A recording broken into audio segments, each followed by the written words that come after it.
Let's roll. It's time to talk about Overwatch 2's launch and the general fallout. It's been a pretty interesting one where, by some of the numbers, it is doing incredibly well. There have been issues. It's a goddamn fascinating situation when I think about what I'm doing in the game, very much in spite of other parts of the game.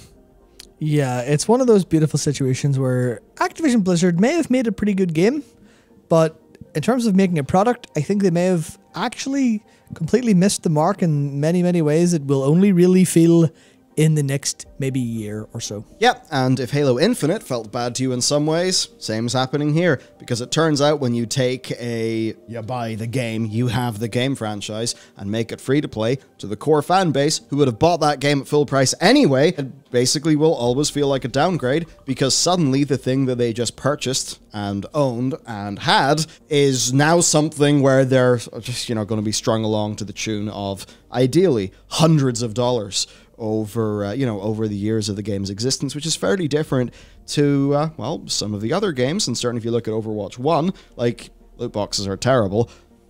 But there's a very interesting thing where even though the loot boxes are terrible, the way that they were put on sale is terrible. To a lot of people, the new system literally will feel less rewarding because it literally is.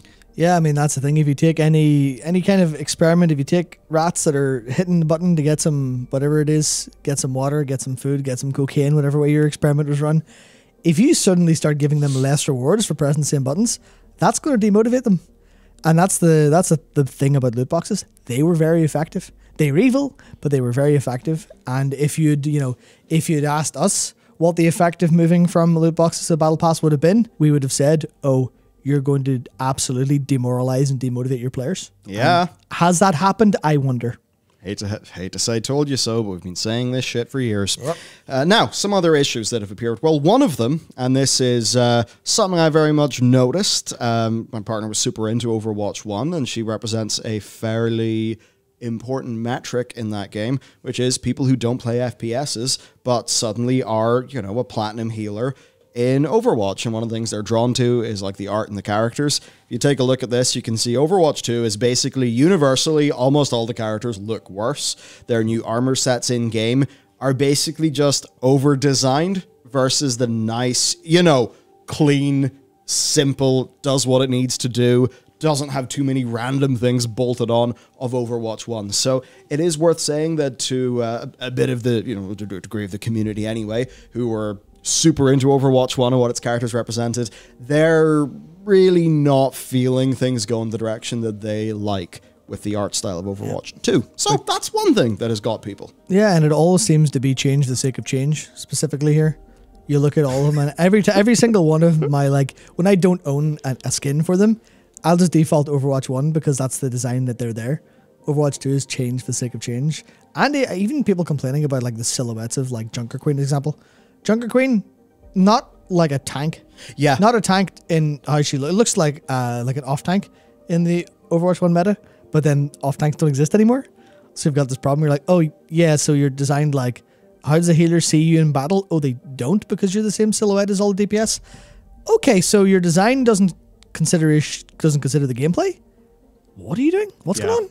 Now, as much as she is very powerful, I do have to say, to all the Zarya fans out there, I'm very sorry about what they have done to aspects of Zarya's design.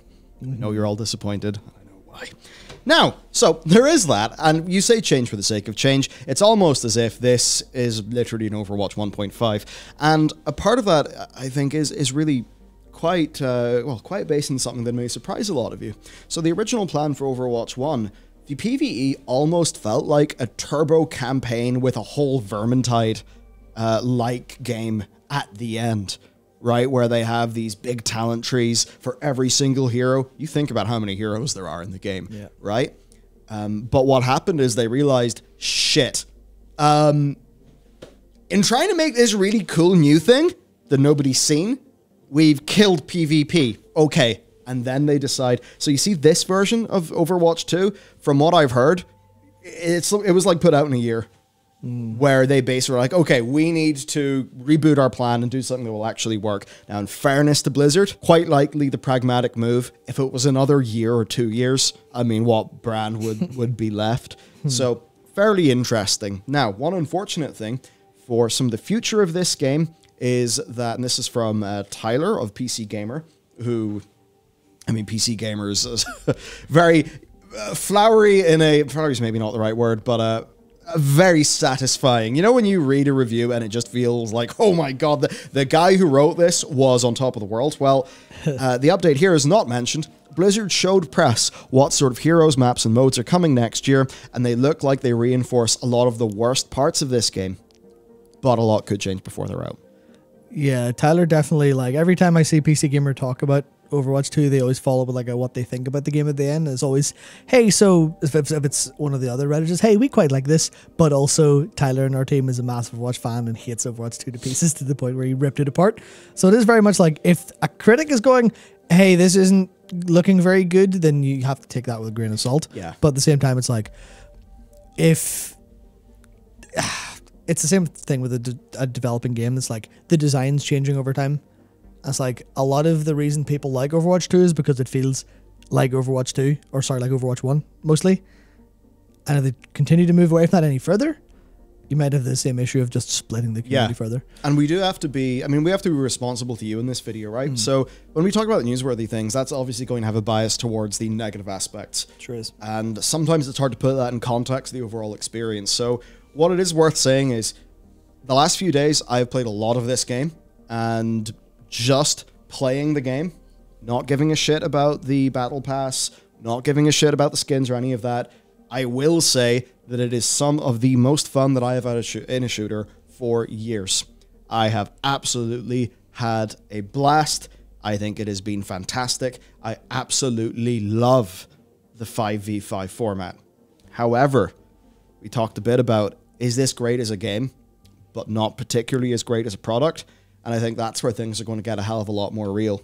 Because on the one hand, one way that this will be pretty good as a product is every 9 weeks, there's either a new map or a new hero.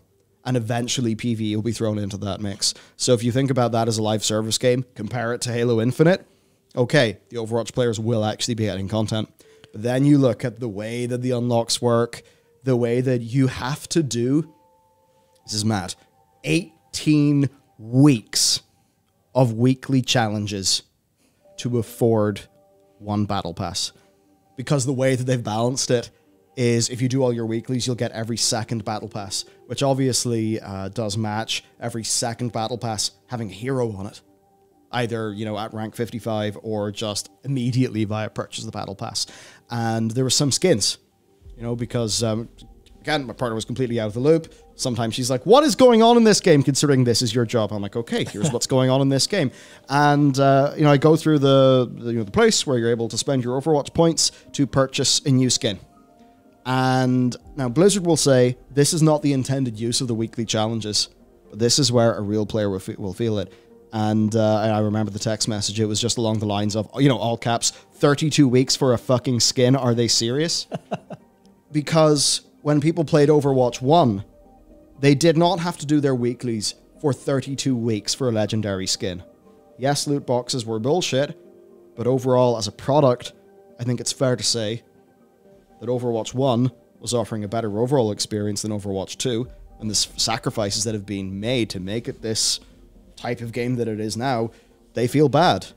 Now, the thing is, I can't remember exactly the timeline, but Overwatch 2, it's at like 25 million players. And I think in a similar-ish amount of time, it was at like 10 million players or whatever, or maybe it was even less than that. And that does show the power of free-to-play. So many more people are in.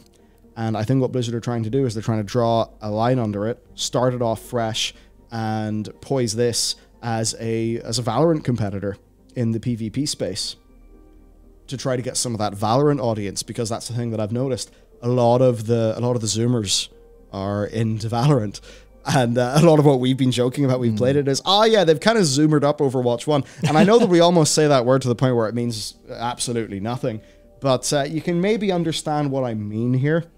They're going for that more modern, very live service first audience, where that's the only sort of thing that they're used to. And to them, free-to-play is of extreme value. So they know they can still get whales because, you know, there will be that percentage who will whale. But they're also thinking that, like, say, with, like, League of Legends even, they need to have that like absolutely humongous player base that, yeah, I suppose in a way only free to play can actually get you. Because ultimately that's the business arithmetic. Do you want to sell a game for $50 or $60 and that's it? Or do you want a player to purchase, let's just say a player does all their weekly challenges and purchases every second battle pass, right? So what was the battle pass again? It was about a tenner. It's about $10, yeah. Okay, so that way, you know, maybe it's $30, $40 a year that they're getting from a player. And that's obviously so much better than just selling Overwatch 1 and then for multiple years, you know. But then the issue I think that so many of us would have is they've been way too scant in how they're rewarding players. And I think that's where we really find an issue.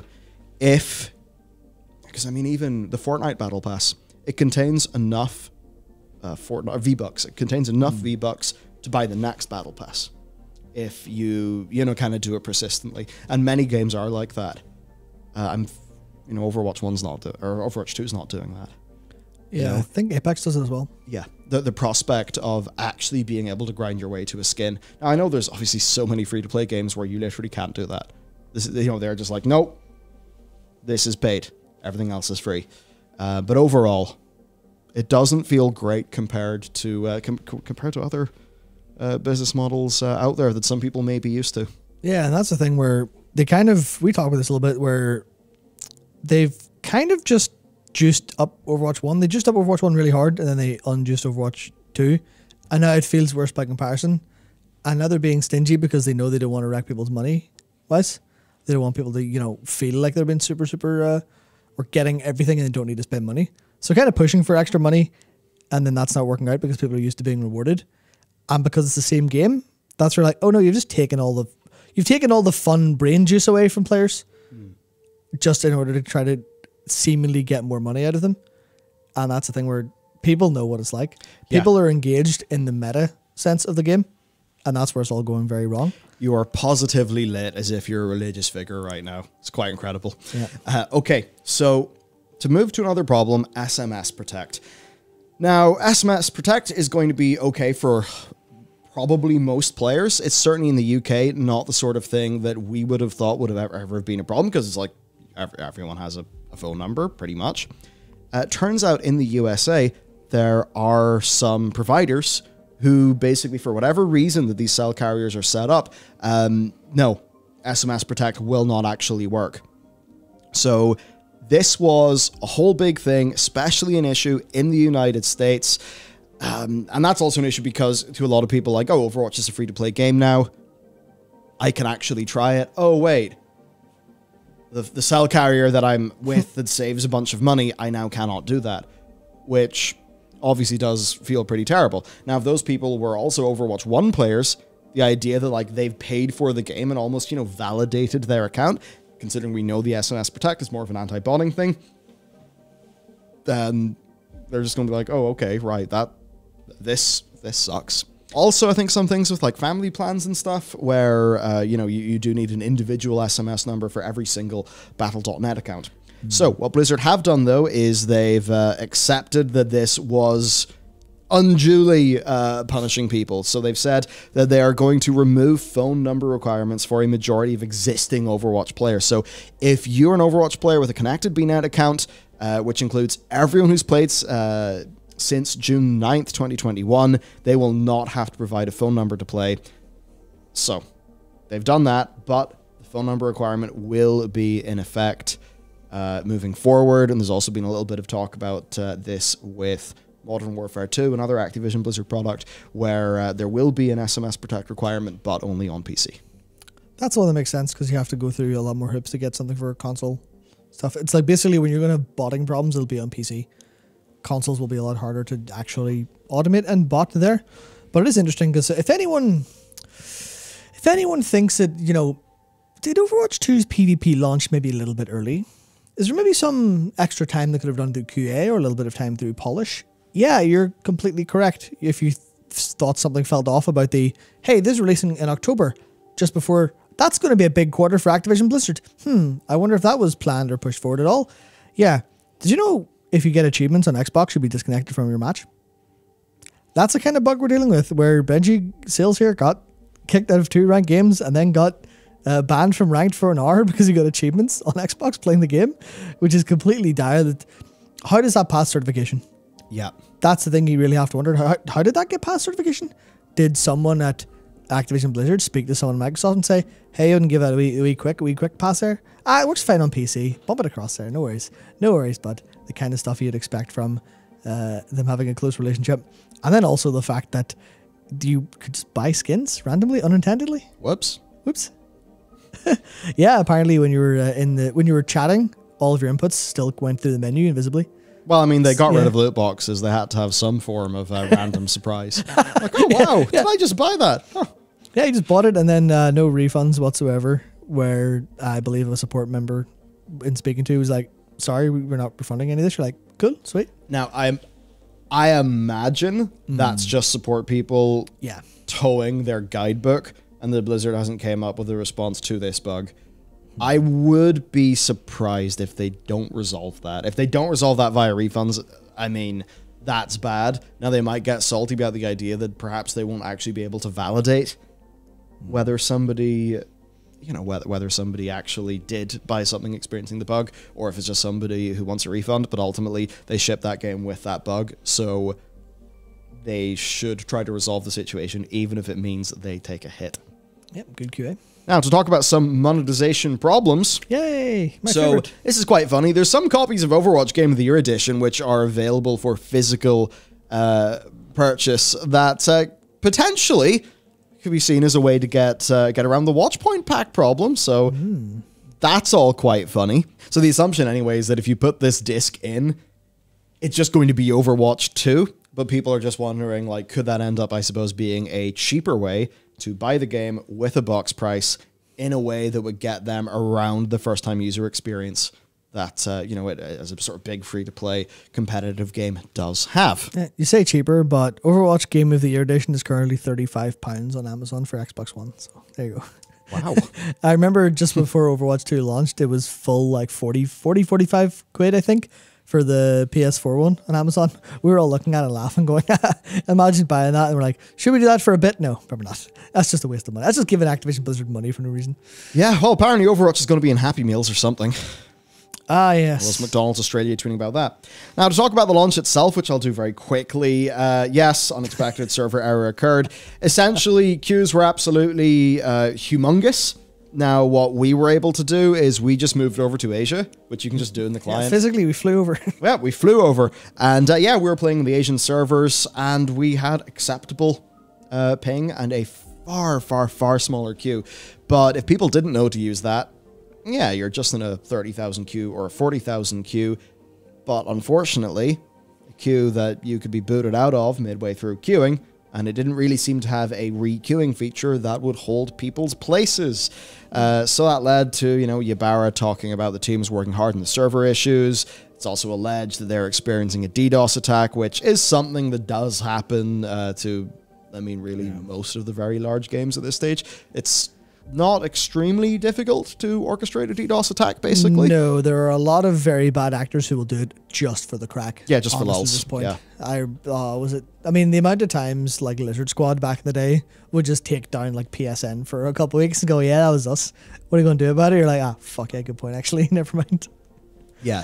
Now, there are, of course, like a, you know, range of bugs, things like that, a whole bunch that is tied into account syncing as well, which I know a lot of people have had issues with. It didn't go smoothly, but I think at this point most of these things are kind of worked out, and you're like, okay, it's what you'd expect from a massive free-to-play game that had 25 mil players in short order, but it's still like everyone uses it to clown on the game, and kind of rightfully so, because you're like, sure, this is going to happen, but fucking hell, we've been having this problem for what, Diablo 3 was 2011?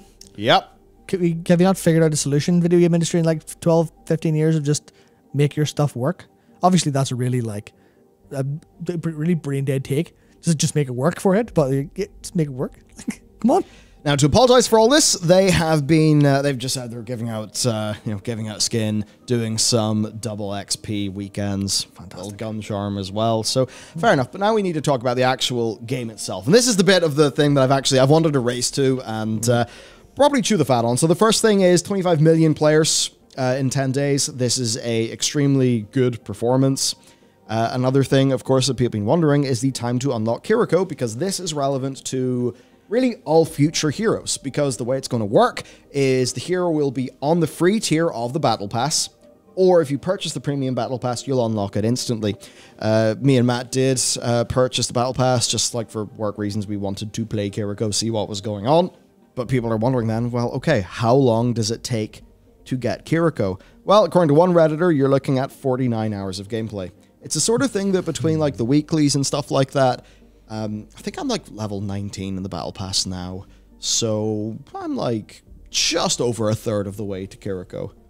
Now, what that does mean is you will be able to unlock her just fine if you're the sort of person who would play this in the same way that a Valorant player would just be playing Valorant. But the thing is, isn't it 2 weeks before the new hero gets to be played in comp? Yeah, 2 weeks. Right. So if you're looking at, 40 hours, if you're into lowball live, you're looking at 40 hours. 40 hours in 2 weeks? Now, when I was 17, all right. And this is probably what Blizzard are thinking. If I was 17 years old, well, that's just fine. I'll play 40 hours in 1 week if you make me. Yeah. But it's not like that for a lot of us now, and that obviously is the thing, because it's 49 hours of gameplay to try the new thing, or $10. And ultimately, I think about, what if... I mean, actually, this is something I've sort of stopped doing as much because it costs too much, but the way they're going to think is, it's 2 days of someone's morning coffee. Yeah. I mean, I've since got a grinder and do it at home, and it's insane how much money you save when you get better coffee. It's weird. But that's like to really go maximally into the joke, it's like, for the price of one avocado toast, you can play the new thing now. Yeah. Or if you don't have any money, or if you're, fiscally whatever, let's say fiscally responsible, given the era we're now moving into as Western society.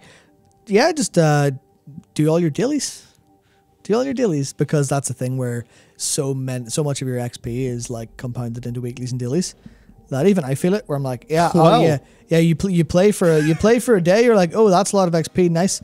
And then you play again once your challenges are done. You're like, oh, this is kind of a drip feed. Oh, have you turned this into a daily login, please? Don't ever break your habit. Duolingo, but a video game kind of stuff. Yep. What if the price of the Battle Pass doesn't scale with inflation? By the time that in 2 years, it'll be about 15 minutes of work for $10. Fantastic. With how all the currencies are going. Perfect. Fantastic. Not being serious. Anyway, so TLDR there with the monetization. Honestly, we've talked about that already. It's fine to, progress your way through a Battle Pass. But ultimately, in the old system, you got a random reward every time you leveled up. And that could be a skin, and if it was a dupe, you would get some currency. With that currency, you could buy the thing that you wanted. The best skin unlocking experience that I've got is that I have legacy Overwatch credits that I could use to buy a skin for Baptiste that I liked. Mm-hmm. But I obviously know that it ain't going to be like that for the future. So essentially here, not exactly the same way that Halo Infinite kind of fucked it up. But they kind of fucked it up. By the way, actually, there's another aspect of fucking it up that this really did frustrate me. And Halo Infinite brings it up. So remember the way, I don't know if you played Halo Infinite, but you go in and you would have a challenge. And that challenge would be something like, get 3 headshots with this weapon on a Tuesday within 5 minutes. They were a bit silly, right? And sometimes they would incentivize not really the way that you would want to play. Yep. Now, I looked at the challenges. One of the challenges is to play arcade games. Fair play if you want to do that. I don't. I actually want to grind comp as a support player. Because I want to do that, multiple of the weekly challenges are not possible for me to get. Because some of them are going all queue. And it's like, well, what if the way that I want to get better at the game is to, one-trick Baptiste, and then maybe, hop into Anna or another character and just try to be a decently well-rounded support player. And obviously, in the long term, that will involve playing some tanks, playing some offense so that I can understand, all their abilities, how they really work. But it's just that thing of, I feel like for just playing comp and really trying to focus in on the thing that I'm intrinsically motivated, this is what I'd say to Blizzard. Right now, I'm intrinsically motivated to try to get beyond... What am I in? Silver 4? Silver 4, yeah. That's what I'm intrinsically motivated to do. And it's felt great. Like, my win rate has been like 60s, just high 60s. I do well in most of my matches. I feel like I can actually climb. That's a very satisfying experience. Climbing a ladder's always been good to me, even from like, you know, my StarCraft 2 days. And I feel like I'm being punished for doing that because of how they've orchestrated the weekly challenges. Yeah, that's the problem. You do this shit in your games. Yeah, you want to make sure people are, you know, because some of that can introduce variety and kind of go, oh, here's a reason to spice your game up. And then in that case, you're like, okay, sure, that makes sense. But it's this thing where you're leaving all of the stuff on the table, especially when you think of, oh, well, you need to finish your battle pass and finish all your weekly challenges, so then you can earn your free battle pass for this, for the one coming up for the hero. I mean, 10 arcade. Yeah. I think it was 10. It was a lot. Yeah, and that's the thing where there's a couple of different elements to kind of consider there. One is the ideal way is probably just, okay, well, you want to support intrinsic gameplay the most. But we know the game industry's kind of pushed the boat out on intrinsic playability of games pretty hard. And now you need to juice things up. And that's what we were talking about earlier with the kind of, oh, loot boxes felt really good to people because you got one every level. But they had to remove loot boxes, so they had to redesign it. And the battle pass doesn't feel as good. So, okay, well, then you've just hurt the extrinsic, or you've hurt the extrinsic, so people are more likely to play a game that feels better to them on that like dopaminergic level. And that's the thing where that is a big negative, but it's also a big positive. Because the battle pass is so shit that I found myself not giving not a single fuck about it. And because of that, I've not given a shit about the weekly stuff. Yeah, because the challenges, neither me. Like I've just realized, well, okay, if I really want a new character, honestly, I'll just wait to unlock it by doing a challenge later, or I'll just buy the battle pass. Because it's not worth my time to jump through your fucking hoops. Yeah. Because, you know, for all of it, it's that thing. When you're young, you don't have money, but you do have time. When you're a bit older, you don't have time, but you do have money. Obviously, to varying degrees, of course. But that's, ultimately, that's how they've got me. And that's the thing. You don't want to feel like, oh, they've got me in a, you know, there's times where, let's just say you see something you really like, and like, ah, you've got me, you bastards, I'm going to have to get this now. But this just feels a bit more coercive. And I guess it works. And that it works, and there's a lot of people who will just be like, oh, that's fair, time or money, cool. And then there's a lot of us who are maybe from an older generation of gaming, where I think we feel a degree of almost offense over the sort of the impurity that this brings to the gaming experience, which, when we grew up, as long as you had the game, you know, nothing else mattered.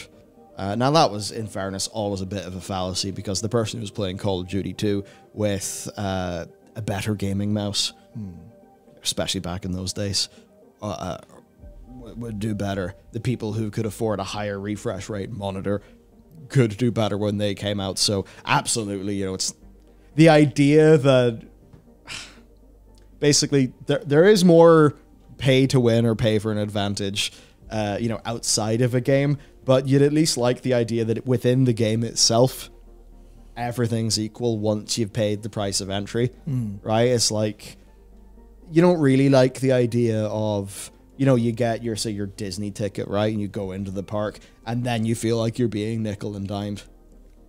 And from what I understand, a lot of people would have felt that, like, going in and getting their Disney ticket, which, I mean, it would have been different because back in the day, you had to pay for the rides themselves. But just the idea of, like, you go in, it's an a la carte experience, and no one's getting fucked, right? The Fast Pass, that's not a paid thing. You just take the Fast Pass and, you know, it's a virtual queuing system. Now what is the Disney experience? It's going into the park with a really, really expensive ticket. Finding, you know, oh, gotta have your Disney Genie Plus. And then, oh, do you want a Fast Pass? $15 on your phone app. And that's just that. And I just bring this up because it's an example of like a real world physical business that has cheapened itself, right? And that feels bad to people. And I think there's just a worry about that with games. Like, take, say, even Apple products. A lot of people, like, it's like you buy the thing, And after that, you feel like, you feel like you're the customer instead of like maybe with Google and the metas of the world where you have a profound sense of being the product. And I know that is not 100% true. Bit of a fallacy, and also the fallacy that Apple wants people to believe. Yeah. Which is important to say. But that soft thing, that feeling, that's what they've messed up with Overwatch, right? Yeah. It doesn't feel Blizzard. Yeah, and that's the thing. I mean, the game feels Blizzard. Yeah, the gameplay feels Blizzard, but ish. It feels more and less Blizzard. I actually like it because it feels less Blizzard for similar reasons to why Heroes of the Storm didn't do as well. Because I feel like they are trying too hard not replicate the overall team balance that led to Heroes of the Storm, I think, not doing as well, and we'll get into that in a little bit. But the feeling of the Battle Pass, the feeling of all of that stuff, that to me just has that little nickel and dime thing that makes it no longer feel like it's that level of prestige. I mean, that's exactly what we've come to expect from for everyone. As soon as it's being free to play market, like, oh yeah, we know this is the crack. There's no way you're going to see how much money made at Overwatch 1 and say, we made too much money. Let's be a little bit nicer to our players this time. Let's not go wailing quite as hard because that's morally inappropriate. They're just like, what can we get away with? And it turns out they get away with nickel and diming people. It's just that through sheer incompetence, honestly, through sheer incompetence, they've managed to make it so not even whales will, well, some whales might, but not even like, I guess, regular Overwatch players give a shit about the monetization. They've almost kind of done such a terrible job at monetizing it that they've actually kind of saved themselves from a lot of problems. And that's the thing that I find crazy, because there's a lot of people I saw on like Reddit talking about it today. Just be like, yeah, I used to whale in Overwatch, now I'm embarrassed to, because now people know I've just bought the skin instead of earning it, which is obviously you didn't really earn it too hard. But it's like, you know, then there's a lot of like anecdotes of people saying, yeah, people who like have the mythic Genji skin from the end of the battle pass have been mocked in game. Because one, it doesn't look all that great generally, but also it cost them a lot of money and everyone knows, oh yeah, you bought that. You bought that, you whaling fucking scum. And yeah, if somebody had that early on, they would have had to have bought it. And you're well over £100, $100 to buy all those tier skips. It was really expensive. So all of these things, I think, are just really unfortunate.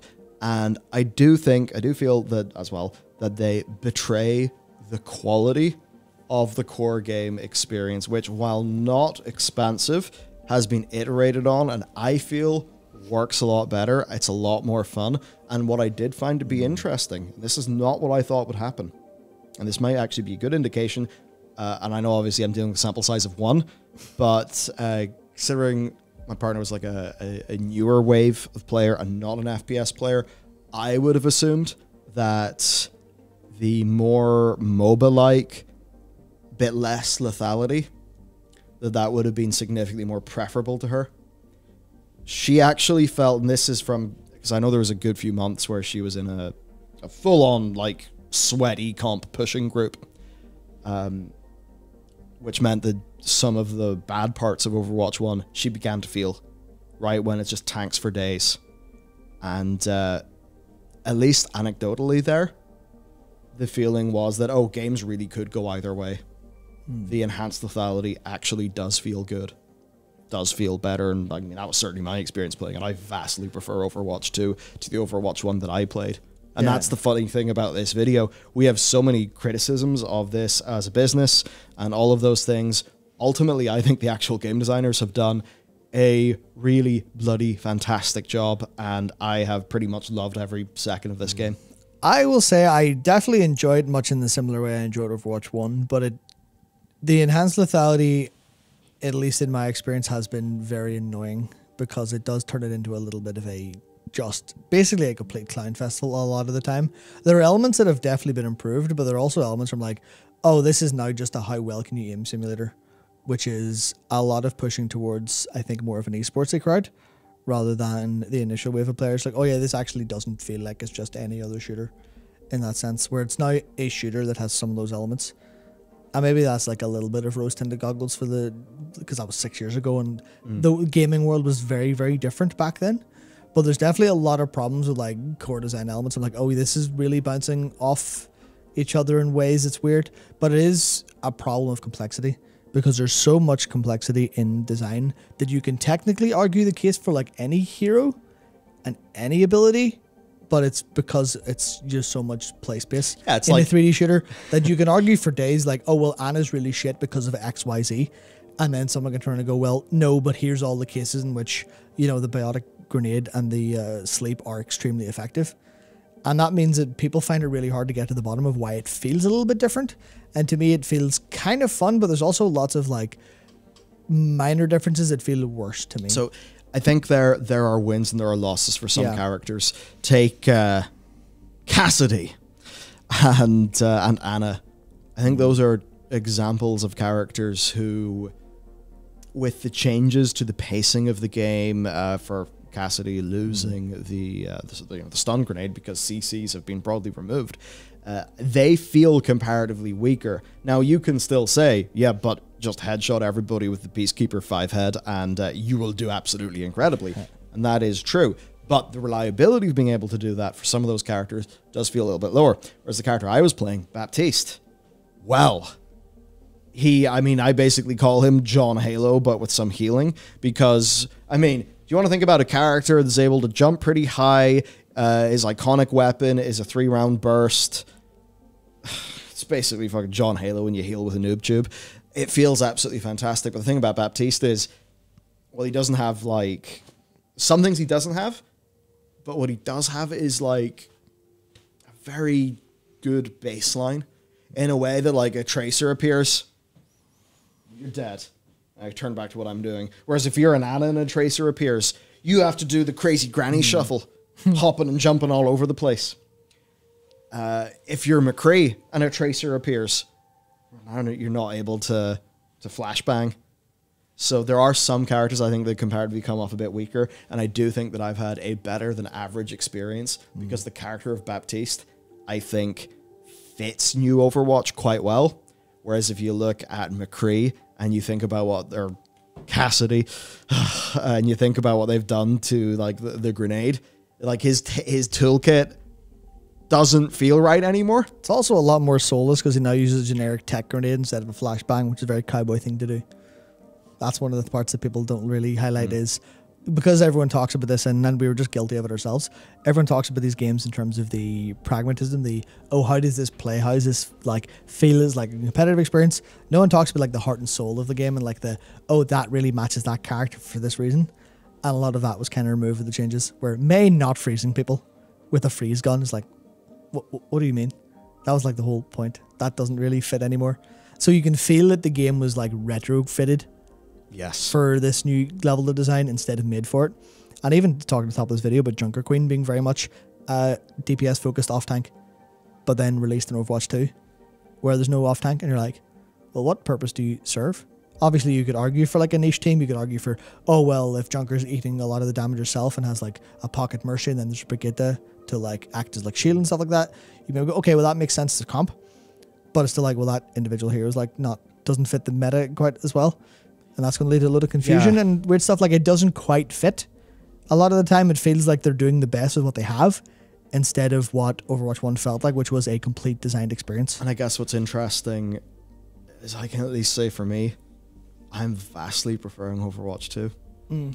But my lineage as a gamer was like Halo, Call of Duty 2, a little bit of Unreal, a little bit of Quake, things like that. But like, that was my lineage, as a gamer, right? So, and of course some 1.6, a little bit of Source. That I think does mean that this is a game that is, I thought it would be more designed for me. And like, I in a way felt like I was back in 2016 or whatever, in terms of like my general level of wanting to finish work so that I can boot up Overwatch and play just a few rounds of comp. So it's a bit weird. Better for some people, worse for other people. I think in a market where Valorant is humongous and stuff like that, Blizzard are definitely taking it in a more contemporary direction. I think it just happens to be, for me, that the more twitchy shooting stuff is what I happen to love in games. So for me, it just feels like a version of that is generally more characterful than what else is there in the market, and that has a refreshingly high balance of hero abilities mattering. Because absolutely, your hero abilities do matter. It's not a full-on Twitch shooter. I mean, Zarya just does Zarya shit and you die. Or, you know, use your immortality matrix placed behind a bin or something and, you know, fucking Baptiste, yeah. But, yeah, basically, it's a bit weird. I really feel that next year, not to always kick the can down the road, but this was just when I learned a little bit more about the overall scope that was promised with PvE. There's a bit of me that's sad they're not getting that as a full boxed release where it's just, you know, all there at once, no BS. I would be very worried that the PvE content may be chopped up into pieces to be slowly delivered, or maybe won't arrive in a way where the sort of full tapestry the developers initially wanted to weave, where it will not be there in terms of the progression and, you know, all of it, just how it's all tied together. But there very much could be the case if PvE ends up being a successful hero-based Vermintide-ish kind of thing, that could be there to serve perhaps some of the player base who aren't particularly loving this. Lots of ifs. Lots of ifs. Yeah, that's the... Lots of ifs. And the worrying thing is, when I think about what the promise of Overwatch PvE was with the way that you're building your heroes, and you're playing a full campaign, and then have a full end game of, I suppose, Vermintide sounding stuff. Like, I can see that being a pretty enjoyable experience. I mean, to some people, they could even say, wow, that's like a Destiny Light within Overwatch. And they might actually be interested in that. I mean, if it wasn't a full-on numbersy hellscape, right? Like, I think we could all admit that could actually be quite good with all those heroes and all the shit they can do. And, you know, the way, like, you could change, you know, Soldier's little healing circle, changing that to, like, work radically differently to, you know, almost like friggin' having multiple different evolutions for abilities, like a Vampire Survivors, right? Where it's like, you know, you make the thing and the evolution makes it really cool in maybe a slightly new feeling way. Like, all that promise dropping as a full game that you just go in, you know, oh great, we have a 10-hour campaign, we play through the whole thing, we play all the missions with our friends like it's a Left 4 Dead or a Vermintide. But if that's going to come out once every, you know, a little bit once every 2 months ad infinitum, is there going to be enough meat there for it to be a truly memorable experience to players? Because a lot of people want a steak dinner, not an IV drip with nutrients, if you know what I mean. They don't want this like a, you know, like a life support content cadence. You know, it's enough to keep us going. It's enough to have every season. Some people actually just want to say, you know what? I go to a Michelin star restaurant once a year. I want to have the best goddamn steak that's absolutely possible. I want to sit down and play the shit out of this, and I'm happy to pay $60 for it. We're just... In not doing that, have they killed what could make it a memorable experience? Potentially, yes. Well, yeah, but that's the thing. We're in a schism, right? They made the free-to-play live service version. They could have made the box product version, but that's not how the industry goes for maximum money making, so they made that. And hopefully that works out okay. But that's a problem where game development for kind of this is a marathon, not a sprint. They started off with a good game and a really bad product, honestly speaking. Yep. Even though it's free, it's, you know, it's not really free because you could just go play something else that's better, more rewarding, and gives you a better time overall, unless you really like the game. But it is the ifs. It's the, will this 9-week battle pass happen? Or will there be, oh, sorry, because our launch was bugged, we've kicked the first battle pass out a week. Oh, we'll kick the other one. I mean, obviously, I'm sure they have like content in the pipeline and planned for it, but it's like, will that be actually sustained? That's the question of, like, they say it, but Blizzard say a lot of things, and they don't often do what they say across almost the entirety of their products. A little bit more recently. They've been better. Things have been better. Not been perfect. Better, but that's like, there's small amounts of data points. Yeah.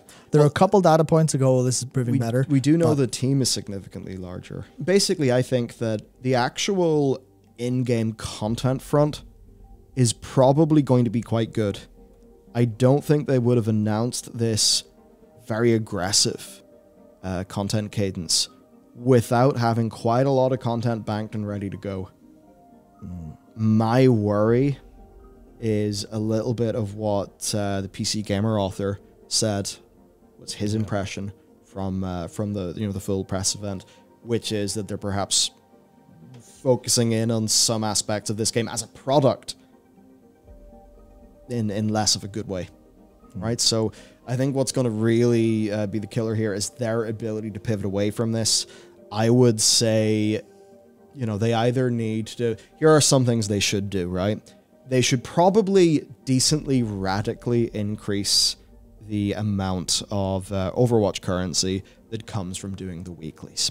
Or they could maybe keep it down or whatever and make it so that the premium battle pass has enough to pay for itself. They could start trying to do things like that. They could make it like a bit more fair, a bit more reasonable. Ultimately, I think their only way forward is to be a fairly generous feeling live service, because ultimately they're Blizzard, they're Activision Blizzard, they should be able to afford to do that.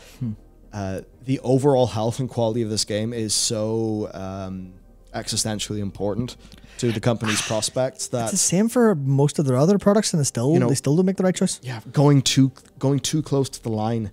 Yeah, just to me feels too risky. It feels too much short-term thinking.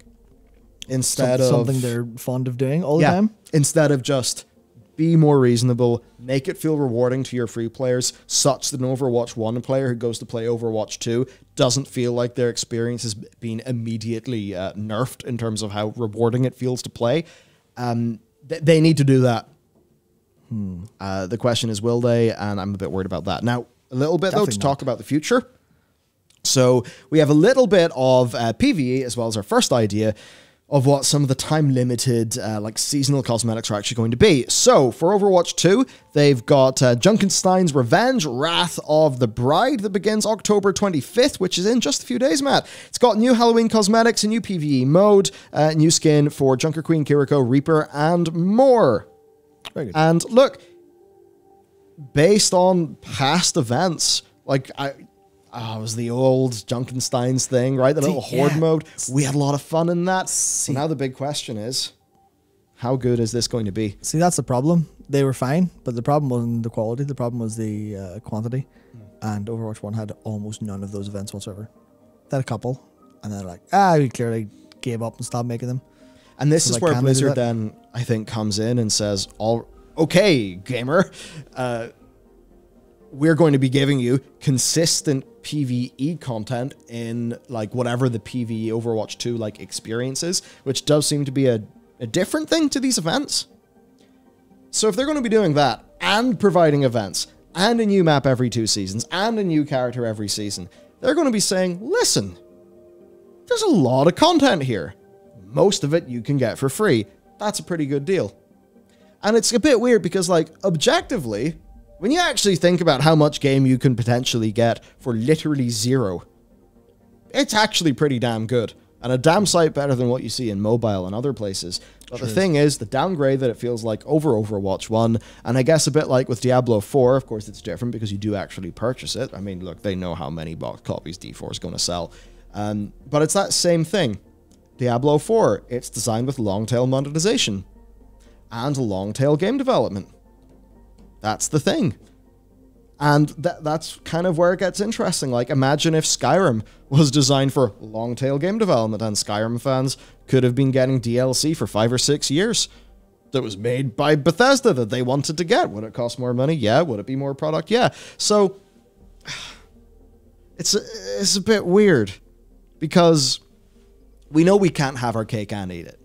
You can't just get years and years and years and years of free content for just paying some money now and literally never, paying any more money, right? Like, people are used enough back in the day to, paying a monthly sub for an MMO or something like that. So we know we can't have our cake and eat it. But I think the problem is, as an industry, we haven't exactly found a way to do this that feels good.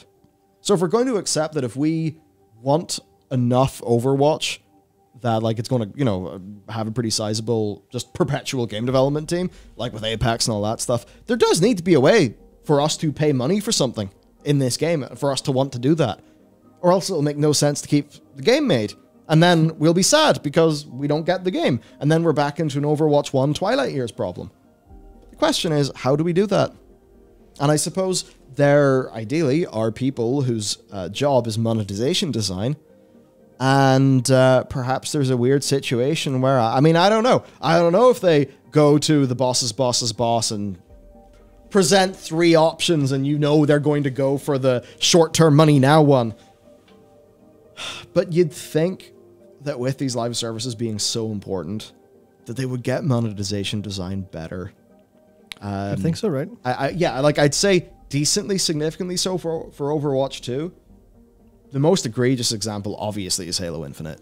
Yeah. Like, that's just a brilliant example of, wait, this looks like your monetization design just happened rather than was designed by a professional. Because surely if your monetization design was designed by a pro, then it would be a good balance between company and consumer that is optimized for long-term shareholder value. Nope. See, there's a problem. Surely you would think, right? This is the problem, right? Because who's designing monetization? That's literally the question. Yeah. Who's designing monetization? Okay, well, let's hire someone who's good at monetization, especially when you're Activision Blizzard, you're going to go for the best. Well, what's the monetization designer going to have history in? Mobile games. They're going to have history in absolutely ripping the absolute piss out of their customers. And then there'll be pushback from the game team and from the producers in the game team who are going, that's not going to fucking fly. Have you lost your marbles? And then they'll go, it works for mobile. They go, right, well, we have to compromise here. But then it's going to be a kind of weird halfway house compromise instead of actually a good design of monetization overall. And that's why you have these like half-assed things that don't work. And that's why you have this feeling across a lot of players that monetization is basically playing with the devil, in the sense that this can go very right at a price or very, very wrong. And it goes very, very wrong a lot of the time, where it ends up ruining the game's design or interfering with the overall game experience in a way that really fucking sucks and ruins people's entire actual desire to play a game. And that's the thing, where the industry hasn't got that down right yet, because they have consistently been rewarded monetarily by the bad designs because they're the evil ones, and they're the ones that work, and they go, well, how can we have money and satisfaction of players? And they always lean towards the money side because that's where the monetization designer comes from. And the monetization designer usually comes in and goes, hey, look at all these billions I made for these games. Would you like some of that? And they go, oh, hell yes, stick out in Overwatch 2. And it's like, well, that's not going to fit. And they say, right, game team, shoot Overwatch in the head. And where all the brain matter that's all over the floor, replace that with monetization design. Sweet, there you go. We now have a zombie Overwatch with monetization. Obviously, that hasn't happened super terribly because the game design is still largely intact as its own core loop. But the amount of times where monetization, and we'll even talk about this in a video later about RPGification, where it's like your core game loop is not the whole experience. The whole experience is everything from you double clicking that icon on your desktop, if anyone still does that, and right until you alt F4 later when you're frustrated because you lost a rank game. That's the whole experience, not just how it feels to shoot people. And that's a problem that monetization centers will keep running into until someone sits everyone round at a table and goes, okay, we need a solution for this that actually works in the long term for everyone.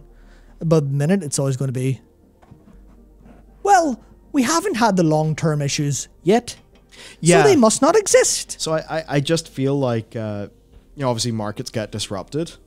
Sometimes that's in a good way, sometimes in a less good way. But in the free-to-play space, I haven't exactly seen a strong market disruptor. Now, I feel like the market disruptor that a lot of the big publishers want is user-generated content marketplace that you can skim, off the top of. You can make money without doing any work. Yeah. Of course, going to what Strauss Zelnick, the man, the myth, the legend, was it him that said about, it doesn't matter who makes the content? Is that him or Andrew Wilson? Andrew Wilson was talking a lot about this. Well, he was the time spent is the thing that most directly correlates. Yeah, he said minutes engaged almost correlates on a one-to-one basis with money spent. And that how many hours is it to unlock Kiriko? 49 hours. Interesting. Apparently. Yeah, so there you go. But the other thing about that quote was, that was talking about user-generated content. and how EA hopes to rely on that going forward in the future. And that was them talking to Goldman Sachs thing, so it was very big money. Oh, yes. This is the money lies in us not doing any work. Ha ha ha. But that's that's the Activision Blizzard future, because Activision Blizzard are very behind the times on all of these monetization models and all of like their approaches. Generally, they've now kind of caught up with Overwatch 2, but their next product, not the next one that they've started working on now, because they seem to be pretty unagile at moving things.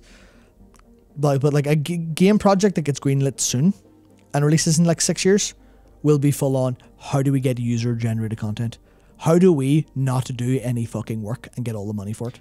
That's the next plan. And obviously, there's versions of that are like fair to the creators and stuff. Yeah. But generally speaking, the reason behind it all is, what if we just have players make our content for us? Imagine if Bethesda decided to run aspects of Skyrim like Roblox. Yeah. And I know a lot of people will be like, what are you in? That's like a kid. No. I mean, it's a little bit of what the paid mods were supposed to be. Yeah. But, there is a reality where Bethesda just got to sit back and think, we have produced an amazing set of tools. We've produced a fantasy world. Oh. We are now essentially running the Steam of Skyrim in-game content. In a way, right? So basically my point here anyway is the likes of this in Overwatch 2 and in Halo Infinite, and really in most of these games, I don't think there's going to be fatigue. There's going to be fatigue from them. I am wondering what the next market disruptor is that is able to have a live service, because at the end of the day, there's so many games that all of us have really enjoyed, and you're left thinking like, yeah, but I want dessert. Where's the rest of it? How many maybe single player games or whatever, where if they just said, hey, we're just going to like do DLCs for the next 4 years. Do you like this game? We like this game. I mean, so many of us say, oh, fuck yeah. I'd absolutely love that. That would be great. So it's that thing with Overwatch. I want, Overwatch for years to come. How do we pay for the bloody thing? Surely there is a better way than the current thing, which is... I mean, it's that whole thing we've talked about, over justification effect, loads of the motivational psychology. You get a lot of success, the loot boxes. People, it's hey, you get a random cookie from the jar every time you do good. Mm-hmm. And, I mean, okay, are you being a bit trained like a dog there? That's a bit weird. But yes, literally. But I guess, the dog's a dog. Doesn't know to feel bad about it because it's just happy it got some food. Whereas the problem is we're humans, we'll torment ourselves, unlike the dog. we have all the self-determination. We really don't like being coerced. People feel when they're being coerced. They know the more aware they are of it, the worse it kind of feels for them. And that's the thing where, it is honestly, reading into anything about why games are designed they are is just a full black pill. You take it and you're like, I don't like video games anymore. Fuck. Yeah, it's real creepy. And we now have this problem. It's like what my partner mentioned, but I think now that she probably by some proximity to me, I only bring it up because humongous Overwatch player. She might have quadruple my hours in Overwatch 1 and like super, cared about it. But also that was her only FPS she had ever played, which is why, I'm like, you're my experiment of what a new Overwatch fan is and how they think about things. The opinion there is like, oh, this feels really unrewarding. Like, yeah, Blizzard trained people to do stuff for a random cookie from the random cookie jar. Now they go here, there's no random cookie from the jar. Nothing to do. Yep.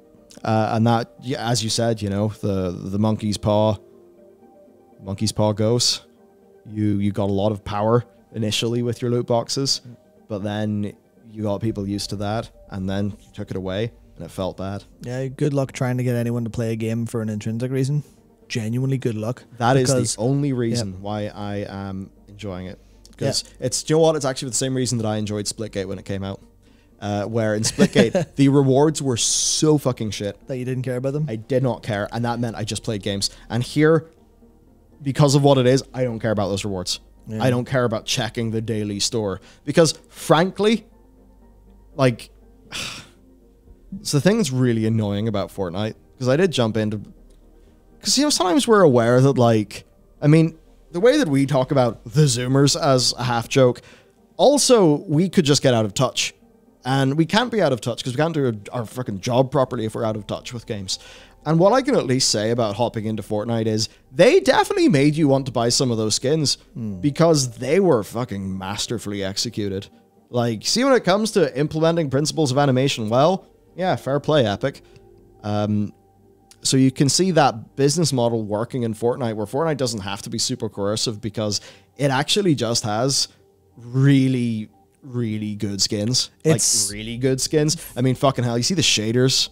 The shaders that they made to, like, capture the look of Dragon Ball in-game is, like, pretty damn impressive. Yeah. And then you look at Overwatch, and, like, Overwatch has got great skins, but the way that they've pasted it out makes it feel bad. And then doesn't have great skins anymore. That's what people are saying. And here's the storm.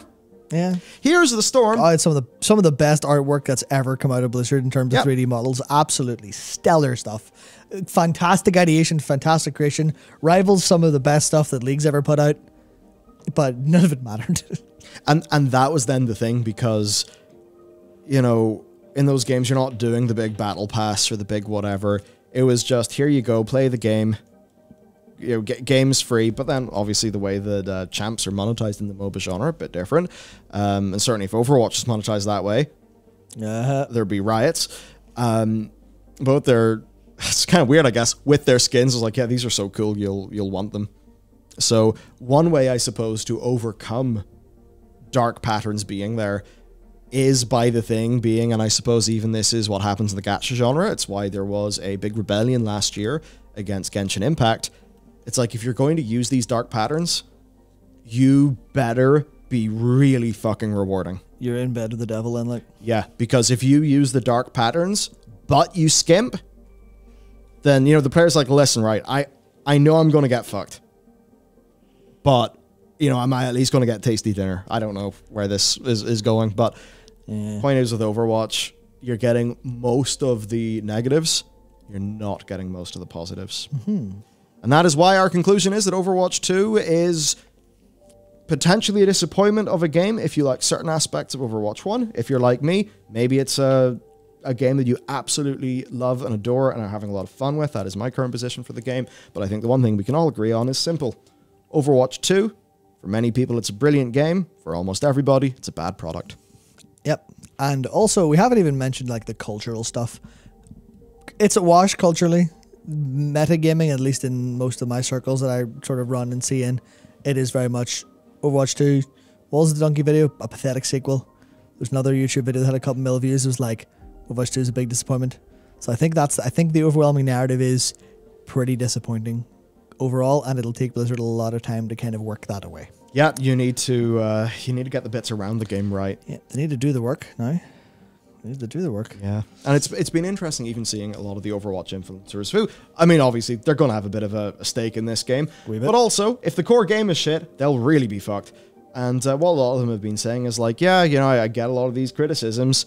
It's unfortunate that the core game bit, which generally has a lot of positives, is the thing that's not getting out there. But ultimately, it goes back to how I titled the last, or maybe it was 2 Overwatch videos ago on this channel. And the way I titled it was, Blizzard have lost the narrative. Yep. Isn't that what has happened? They've lost the narrative. So, they sure have. That's that for now. That's Overwatch 2 done. I'll continue to play it at the very least. And we will see where things go as this sort of business model is deployed. And they're going to have to get a lot better with it. Sure are. All right, Overwatch 2 done. We'll see you next time.